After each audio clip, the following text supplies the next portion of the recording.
नमः ॐ विष्णुपादाय कृष्णप्रेष्ठाय भूतले श्रीमदे भक्तिवेदान्त स्वामिन् इति नामिने।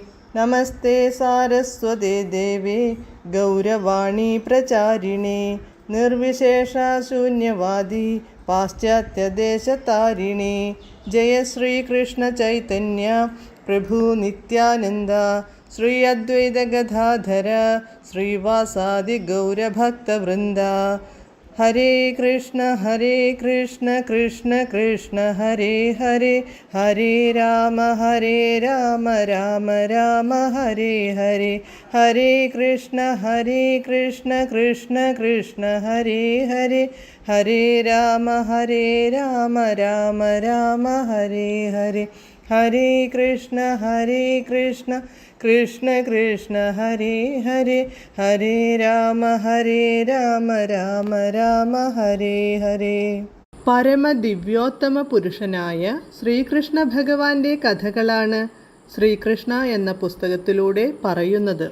ഓം നമോ ഭഗവതേ വാസുദേവായ, ഓം നമോ ഭഗവതേ വാസുദേവായ, ഓം നമോ ഭഗവതേ വാസുദേവായ.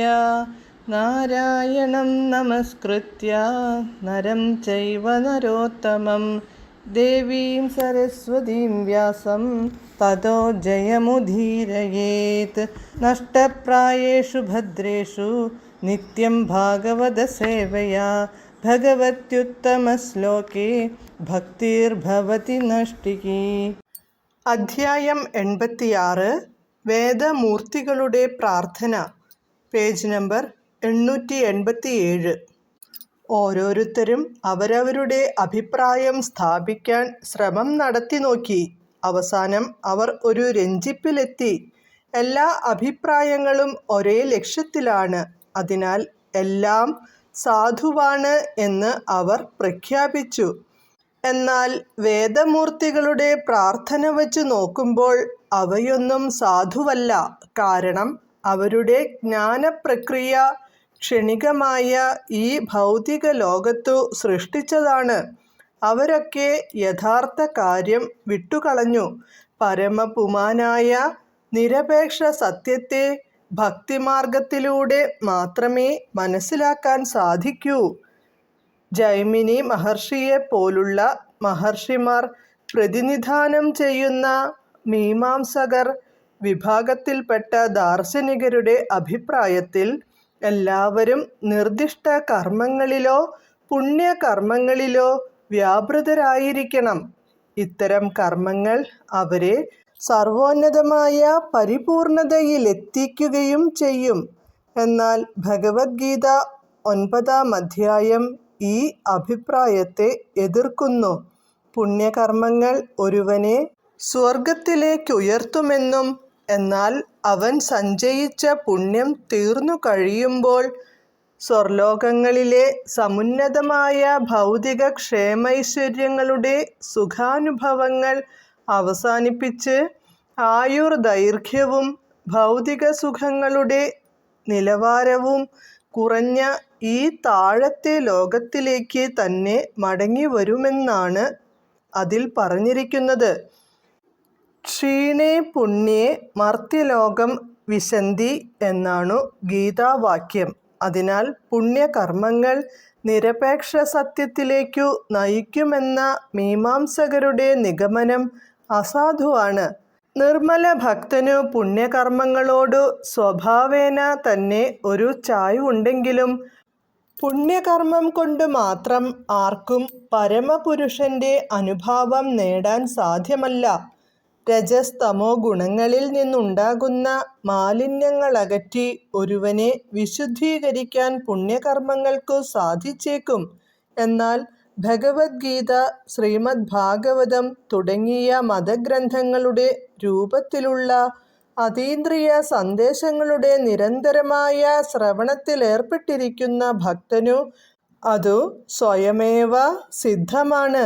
പുണ്യകർമ്മങ്ങളുടെ കാര്യത്തിൽ നിലവാരം അല്പം കുറവാണെങ്കിലും പൂർണ്ണമായും ഭക്തിമാർഗത്തിൽ വ്യാപൃതനായിരിക്കുന്നവനെ ആധ്യാത്മിക സാഫല്യത്തിൽ സ്ഥിതി ചെയ്യുന്നവനായി കണക്കാക്കണമെന്നാണ് ഭഗവത്ഗീതയിൽ നിന്നു നാം മനസ്സിലാക്കുന്നത്. തികഞ്ഞ വിശ്വാസത്തോടെയും പ്രേമത്തോടും കൂടി ഭക്തിമാർഗത്തിൽ ചരിക്കുന്ന വ്യക്തിക്ക് അവൻ്റെ ഉള്ളിൽ നിന്നുകൊണ്ട് പരമപുരുഷൻ മാർഗനിർദ്ദേശം നൽകുമെന്നും ഭഗവത്ഗീതയിൽ പറയുന്നുണ്ട്.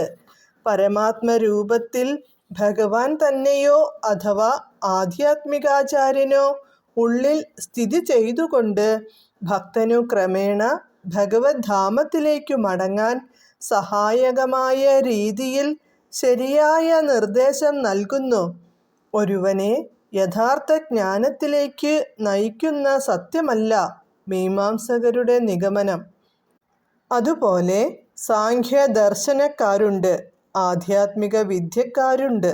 തങ്ങൾ കണ്ടെത്തിയ ശാസ്ത്രീയ രീതിയിലുള്ള പ്രപഞ്ചപ്രത്യക്ഷത്തെ പഠിക്കാൻ ശ്രമിക്കുന്നവരും പ്രപഞ്ചപ്രത്യക്ഷത്തിൻ്റെ സൃഷ്ടാവെന്ന നിലയിൽ ദൈവത്തിൻ്റെ പരമാധികാരത്തെ അംഗീകരിക്കാത്തവരുമായ ഭൗതിക ശാസ്ത്രജ്ഞരുമുണ്ട്.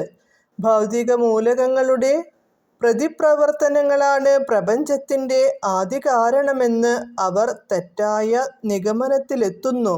എന്നാൽ ഈ സിദ്ധാന്തം ഭഗവത്ഗീത അംഗീകരിക്കുന്നില്ല.